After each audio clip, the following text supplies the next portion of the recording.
guys, it's Jamie from the Noble Artist here. I just wanted to drop in and introduce this video. This is one where I take it right from the very start of the sketch right through to the end, so it's a bit longer, and I'm going to talk throughout the video about some of my favourite processes and the features of Photoshop that I like to use. Hopefully give you a bit of an insight into how I work and how you can actually speed up your process too. I hope you enjoy the video. This is a video for the some commissioned work on the board game 30 Seconds to Live, which has been successfully funded on Kickstarter. Just drop a comment if you've got any questions and enjoy the video. Cheers guys. Okay, cool. So this is the finished illustration that we ended up with, and this is an illustration actually of the designer of the board game. So he sent me some photos of himself. He is the self-defense trainer, so he's got to look like a tough guy. So kind of he's pulled a tough guy pose, which is helpful. This was kind of based on there was lots of kind of get yourself in the game photos, and he wanted to do one for himself too, which is cool. I think that's very, very cool to have yourself in your own game. So yeah, and I started off by just kind of sort of sketching the picture and just getting a bit of a kind of rough outline of how he works. So I tend to work from black and white through to colour later on. And kind of just the beauty of Photoshop is you can kind of keep adjusting your illustration on the fly, which is great kind of perspective wise, and kind of if sort of things don't seem quite right. So yeah, I'm just kind of getting the basic kind of features in at the moment. It's actually kind of, compared to some of the others that I've done for this particular series of illustrations, he hasn't got loads of kind of gubbins on him. There's some of the survival characters who have loads of, sort of bags and stuff, kind of and pots and pans and things hanging off them. But in this case, he's just like a tough guy with kind of self-defense trainer kind of clothes onto easy clothes. So t-shirt, maybe, yeah, he's got a whistle too. I had a pack of cigarettes kind of planned for his like upper arm, like tucked under his t-shirt, but then I kind of thought, maybe, I don't know, he's a kind of a healthy guy, like kind of like, maybe he wouldn't be a smoker, but kind of thought he went with a tough guy image. Anyway, I ended up removing those, but this is where I could kind of pencil in a lot of the sort of finer details and stuff, and just kind of get a bit of a feel for the character and stuff. This changes in my process throughout. Kind of, I tend to start off, get everything down, and then kind of mess about with my illustration, even to the point of kind of like finishing it throughout. I mean, I definitely sort of try to get as much of the serious stuff done in this stage as possible, especially when I'm working directly with a client. With these, William, the designer of the game and commissioner of the work, has been sort of super easygoing with kind of just letting me kind of get on with it. So it's meant that I can just kind of sort of mess about and kind of like just go through the full stages. In fact, I asked him on the fly whether I could just colour this straight away while I was kind of recording it, because I thought I wanted to kind of sort of show people how it went, and he was totally cool with that. So that was good. So it meant that I did this on Facebook Live, and it was sort of a nice kind of piece just to sort of show people from start to finish. So this is where I have kind of like finished the sort of sketch layer, and then now I have on a separate layer behind that added a kind of a silhouette.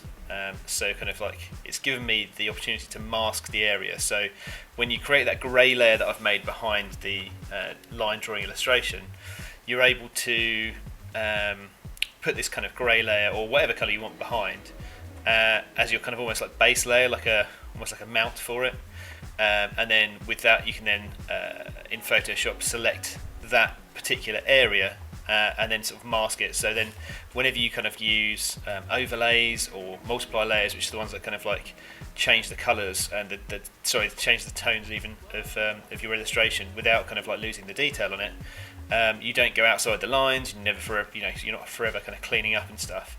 Obviously my silhouette in my sketch is quite scrappy, so I tend to kind of use that and then eventually flatten all the layers together and then just kind of like remove all of the little scrubby bits from around the edge.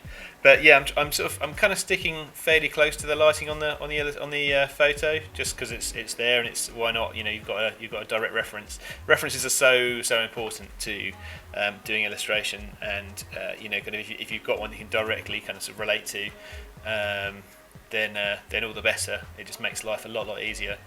When you're trying to invent a lighting scheme, it takes a lot more work to do, because you're trying to kind of work out where light hits sort of various areas and stuff, especially if you're trying to work from a photo of someone, say, and then completely change the lighting scheme, because our eyes what we pick up and what we see is just a combination of light and shadow. So if you're trying to change that, it's very difficult to kind of maintain the integrity of someone's face and stuff and bits and pieces. So to have kind of direct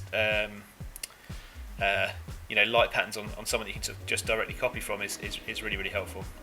On other ones that I worked on, we sort of changed it here and there, and it's a little bit more tricky. It's not impossible, but kind of it just is obviously kind of like you're having to use your brain a little bit more to kind of invent things.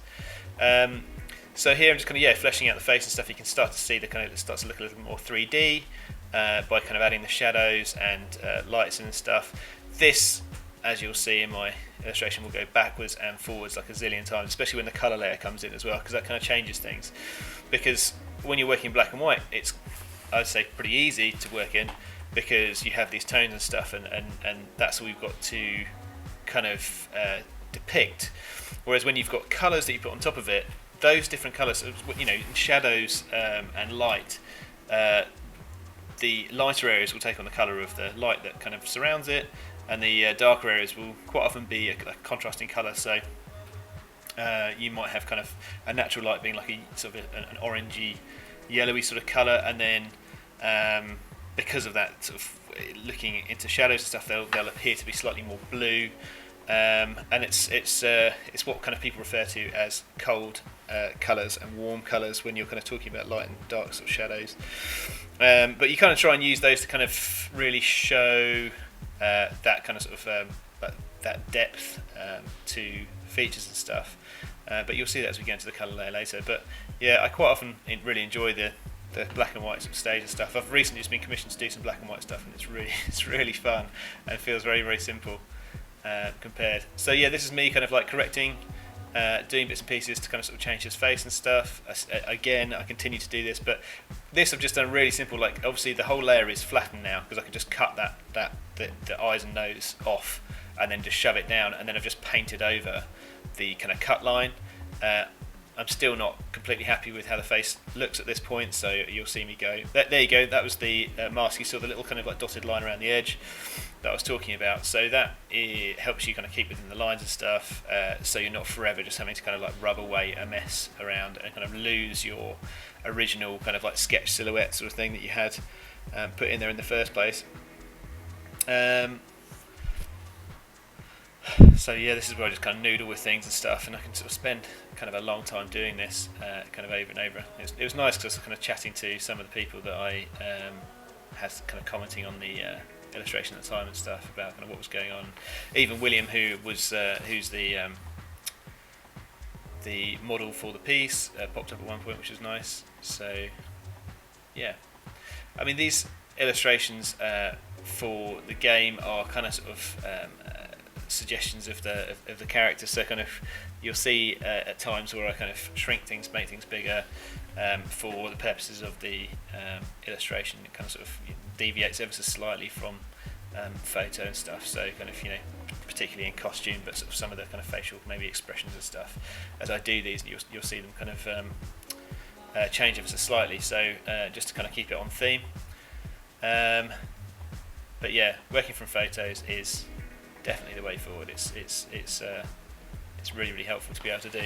And if you're working from references, say for example you're not drawing a human, or you're not drawing something that kind of exists in our world that you can get a photo of, then you can find all sorts of kind of references. So let's say a dragon or something, like look up alligators, crocodiles, different lizards, kind of monsters and stuff. You can find kind of combinations of weird and wonderful creatures from under the sea and funny insects, and it's, that tends to be what kind of professionals will do to kind of like get ideas about kind of like creating new monsters and stuff. Like whatever you've seen in kind of like Dungeons and Dragons or kind of like film and stuff, all kind of comes from something in nature. Kind of it's a combination of different things and kind of like a riff on something that currently exists, because to create something entirely new would I think it'd be nigh on impossible to come up with something which could be identified by an audience in a way that they felt comfortable looking at it and understanding what it was, but also making it feel monstrous and different. So that's why we tend to kind of use references still, because you can kind of give an audience a anchor point to look at the image from. So here I'm just fleshing out his body, so kind of like just adding some of the tones to give him that kind of 3D kind of sort of feel. So it should start to kind of jump off the page a little bit more now, which is cool. There's a background that exists for each of the characters, which will pop up towards the end when I start colouring it, so I can sort of kind of work out where I am with it all. At this point I haven't quite worked out what his feet are doing, so just kind of letting that kind of just fly until I feel like I'm ready to do that. See the t-shirt, I've got some kind of like pinch kind of lines, I guess, in it, where kind of like he's folded his arms together and kind of grabbed a whole load of material with it, and that kind of sort of that gives it a nice bit of texture, especially on a black t-shirt. Black t-shirts people struggle with because they are black, so you kind of wonder how you're going to highlight or shadow them and stuff, and it's a case of just using kind of quite often, if you look at a black t-shirt, it will have an underlying colour, whether it's like a dark blue or a dark red, so you can kind of use that to your advantage and then sort of like kind of pick out bits and pieces, plus the fact that if you've got that, you can kind of like add that into the sort of lighting that comes from the sort of light source. In this case it's kind of like a very, very pale blue kind of daytime light. It looks a little bit sort of sickly because it's a zombie game, but obviously things like sort of dark materials won't be reflective ever so much, so they won't pick up too much of that, so you have to be careful you don't kind of like, you know, make things start to look like they're a shell suit if you were born in the 80s in the UK, or what that'd be like, what they call it in America, maybe a shell suit as well, but a sports jacket, not sure, no, probably the wrong thing. So yeah,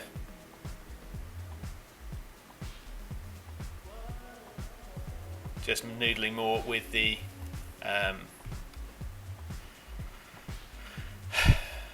just edges of stuff. There we go, there's the background. So I'm just chucking the shadows just so it kind of like you can see where the light's coming from, and to kind of make it up a little bit, because the light, as you can see, is shining on our left side of his face, so I'm just trying to pull the shadow so it looks like it's kind of coming that way ever so slightly, so it makes a little bit more sense. With that shadow it would probably be out to the side, but all of these are kind of like coming forward, so this is why I've had to manipulate the light on a lot of the other characters. So yeah, still in a black and white layer. I've got a saturation reduction layer kind of over the background at the moment, because that background exists as an actual thing, and it's just kind of like a whole bunch of the idea is that you're kind of trying to make your way out to the main street during a zombie apocalypse, because you've kind of been trapped by them and you're trying to kind of fight your way through the corridor, the alleyway that you found yourself in. So as you can see here, I am just trying out different colour schemes and stuff, and I can whiz through those using Photoshop's kind of sliders and stuff once I've put a colour on, and just sort of see where I land and see what I like. Because of the blue environment, I kind of thought I'd go for a pair of orangey sort of brown trousers. For some reason, I don't know why, they're kind of like, I can picture these as an actual pair of like Adidas, whatever, wherever you've come from, like sort of tracksuit bottoms, sports trousers, whatever they're called. So I kind of went with that and his black t-shirt. He's got a whistle for keeping time, and I don't know why he still have it for the zombies. Maybe attracting the zombies, maybe trying to attract people's attention or something. And I just put a little logo on his t-shirt as well, just to, I don't know, kind of get a little bit more style and panache. So anyway, you can see me just kind of starting to put in the colours now, and these are kind of, sort of skin tone stuff. These are very basic skin tones because they don't have much of the kind of like the warmth and the cools that I was talking about before. When you chuck a colour over the top, it really does just kind of sort of make it that colour, and that's it, and that just won't look real or normal. So by kind of working other colours in, you begin to sort of see that that kind of sort of like reflection of different colours within different areas, because at the end of the day the colours are all influenced by the light that kind of hits them and stuff. So yeah, I used to, my old colleague used to kind of laugh at me because I'd work on things like really zoomed out, but I find it much more, I get a kind of an overall vision of the picture. I know that there's a sort of navigator tool you can use in Photoshop, but for some reason I kind of really like working kind of far out and then kind of zooming in for fine details from time to time, like here, kind of like have a little look, and then I'll zoom back out again and kind of just keep doing the overall image again, and then keep sort of zooming in and out. So that was when I had to take a break and come back. So this is after Christmas, so before and after Christmas, and I finished this up just as I came back, so hence the change of clothes. In fact, you won't see that because I'm going to cover these. I'm going to cover myself up working with myself talking now, because it's much more interesting just seeing me in hyperspeed and my jaw just going crazy talking to people while I'm doing it. It's not very interesting kind of sort of seeing that. I think kind of I tend to keep that on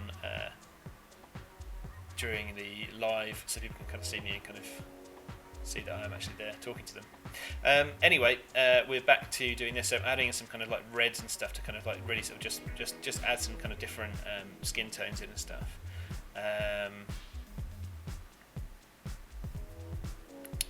Which kind of really helps to make the image kind of, sort of stand out a bit.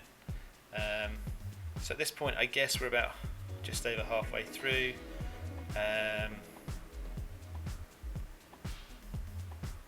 And this is where I flip the canvas over, so you can see that when you kind of been working on something for a long time, you don't kind of see the errors that you've made because you kind of get used to them.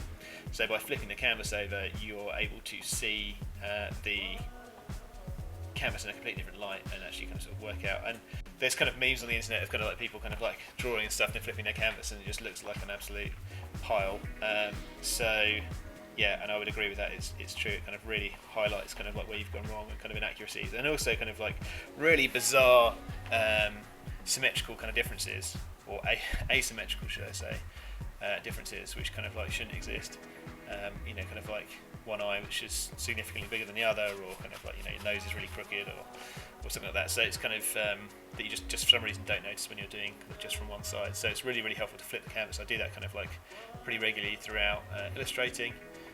Especially when I get to this kind of sort of stage and stuff, when you're kind of trying to sort of finalise it all. So as you can see, I'm trying to put those kind of like very subtle kind of highlights on the t-shirt in, just so it's not crazy, kind of like a black t-shirt absorbing loads of, reflecting loads of light, and just trying to find some of the sort of pinpoints where light would hit various parts of his body. Again, the photo is really helpful for that. So I think in this case I've actually kind of used sort of the warmer tones for the it's been a few days since I've done this, for the shadows, because the light is actually the very kind of pale blue light. So you've got the sort of lighting on the edges is the quite pale blue, and then sort of like the warmer tones are actually in the shadows, which is a viable way of doing things too.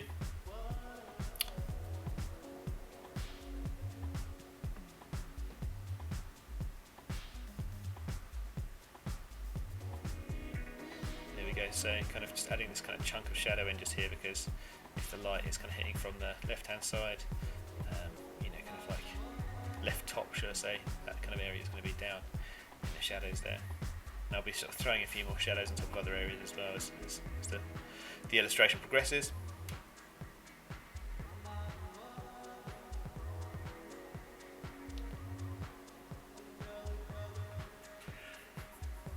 At this point it is just sort of beginning to just finish up sort of various areas and stuff. So with his shoes, the shoes end up, nearly all of them get covered in blood, so I don't put too much detail on them, because essentially these guys have been trudging through gore for the past kind of however long, trying to escape these zombies. So it makes sense to that's usually the final stage, is just to throw some blood over the top and like some grime and stuff, which has been the kind of form of the illustration throughout, pretty grotty and gritty. And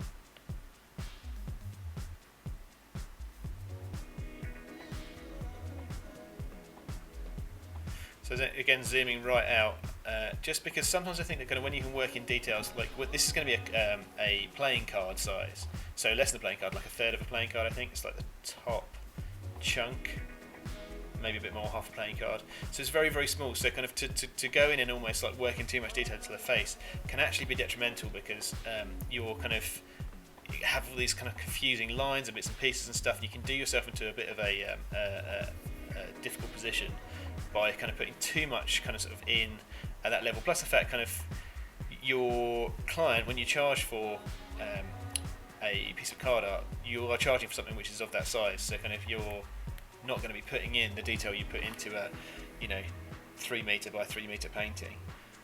It is going to be significantly kind of lower because you're just seeing it at a much further distance, kind of. So having every kind of wrinkle and kind of like laughter line around the eyes is not necessary. So you kind of just put in the main features and stuff, and that's why I can tend to zoom out quite a lot. I think it's because the content that I do tends to be a lot of card art and stuff, so you kind of get used to doing doing that.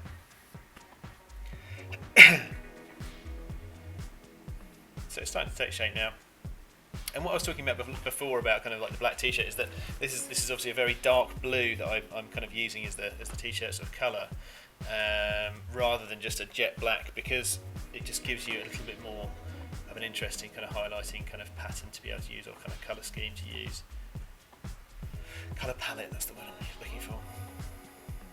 So that means that I can kind of pull some of the more bluey kind of highlights from the background into the edges of the t-shirt.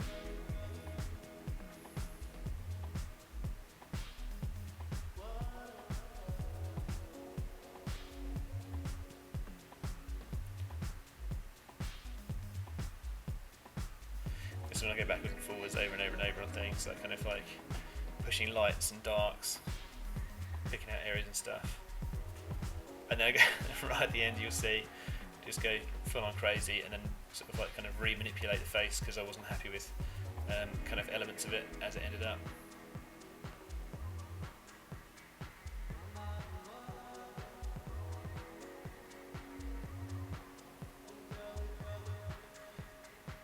When I sort of start to go into a little bit maybe too much around the eyes and stuff and zoom out and realise that that's probably not quite right.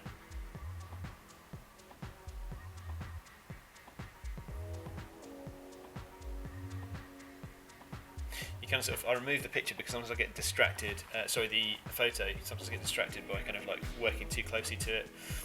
So I take it away just so I can kind of like just noodle and kind of see what looks right in the lighting we've got, skin tones and stuff. Because if you try and replicate it too much, you're kind of again talking about lighting and stuff. That photo is from a different kind of colour palette of lighting, all that sort of thing, and you can get yourself really confused. And it can look quite ugly if you have these kind of like one thing on top of another, like superimposed sort of thing. We're trying to kind of keep it really natural here, which towards the end I kind of will throw on some kind of different kind of techniques to bring it really in line. So here we go. Here's some blood going on now.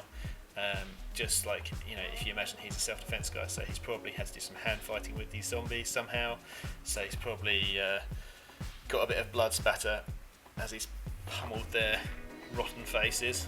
No, that's grim, but it is what it is. So so around his kind of like might have headbutted one of them, so he's got a bit on his head. Might have just been some spray back where he's blocked something and what have you. So yeah, he's a tough guy. He's a hand fighter. But the blood really kind of sort of like in the absence of kind of adding maybe kind of sort of like the suggestion of like hairs on his arms and this, that, and the other and stuff. This is why I tend to kind of leave these characters particularly detailless on that kind of fine scale, because the blood kind of does the job in a way that you don't really need to put too much of that stuff on them. If I wasn't to put loads and loads of blood all over them and stuff,